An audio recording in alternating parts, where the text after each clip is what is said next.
Let's take a look at the Fellows Gooseneck Kettle. So this is an awesome kettle. It looks really great on your countertop, as you can see here, and it gives you really precise control over how you're going to make water for tea or pour over coffee, whatever you're making. So you can press the button there and then actually set the exact temperature that you want.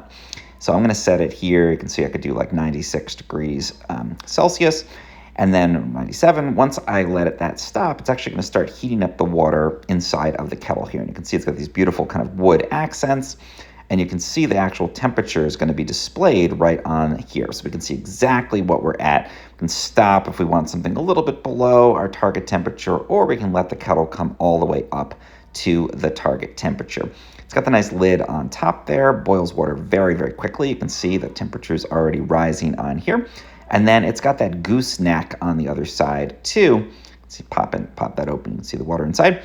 Got that gooseneck for pouring out that water to get a precise pour over coffee. It's really kind of a nice experience overall to use.